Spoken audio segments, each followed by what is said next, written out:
How do I become a good steward? Well, the first step towards godly stewardship is realizing that you don't own anything. According to Genesis 1:1, it says that God created everything.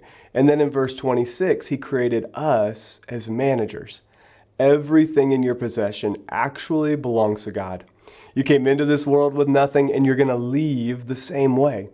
You see, all of us will one day stand in judgment before God and give an account of how we have managed or stewarded everything that he's entrusted to us. You can read about it in Matthew 25.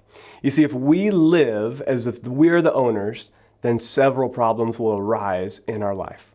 One is that we've believed a lie. Two is that we'll attempt to control our possessions and put our trust in them rather than in God. This is a form of idolatry. The third problem is that we will keep our possessions away from God and not allow him to be Lord over them, and that will remove the opportunity for God to bless them. God cannot bless and provide for us if we don't trust him with this area of our lives. The second step towards godly stewardship is surrendering everything to God's ownership. We can enjoy an incredible life of blessing, but it begins by recognizing that the best and the first always belong to God. Proverbs 3:9-10 says to honor the Lord with your wealth and with the best part of everything that you produce. Then he will fill your barns with grain, and your vats will be overflowing with good wine.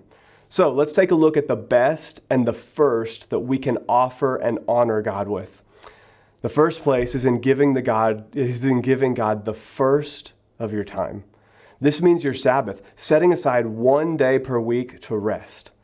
You should also give God the first part of every single day in prayer and in relationship with him, seeking him. If you're not a morning person, then make sure to give him the best part of your day. The second thing is that we can give God the first of our talents. That means using your gifts and abilities to serve the local church and those in need, actively seeking to put God first with the talents he's entrusted to you. The third place that we should put God first is with our money. And that means bringing the tithes and looking for places to give offerings over and above. The word tithe means 10%. It's an act of submission to God. And you see, we bring that first 10% of all of our income to the Lord. Everything that he's given to us, we lay it before him, the first 10%, and say, God, this is set apart for you. Above that, over and above the tithe, we can give offerings. And the offering is something that we can say, Father, what are you asking me to do with these resources to bless your kingdom, to serve people, and to help others? So with the tithe, we bring it to the house of the Lord because it's set apart for God. We don't dictate where it goes because it's already been set apart as holy for the Lord, submitted to his house for him to use for his kingdom. When you tithe, God promises to pour out so much blessing that you won't have room enough to store it. The final step towards godly stewardship is submitting your life to God. Successful stewardship cannot happen until we've submitted to him.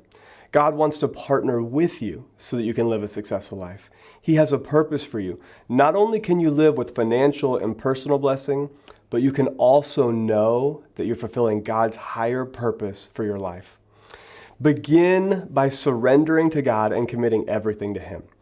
Commit to serve him, to put him first, and to give him the best, and with everything he's entrusted to you, to further his kingdom. Now that you know God's heart for stewardship, take some time to answer these questions. 1, what will we receive if we put God first, according to Matthew 6:33? 2, read Matthew 25:14-30. What does the master call the first 2 servants? He calls them faithful. Why did he call them faithful? And why did he call the third servant wicked and lazy? 3, read Malachi 3:8-11. Why were the people of Israel cursed? And is it possible to be cursed in the same way today?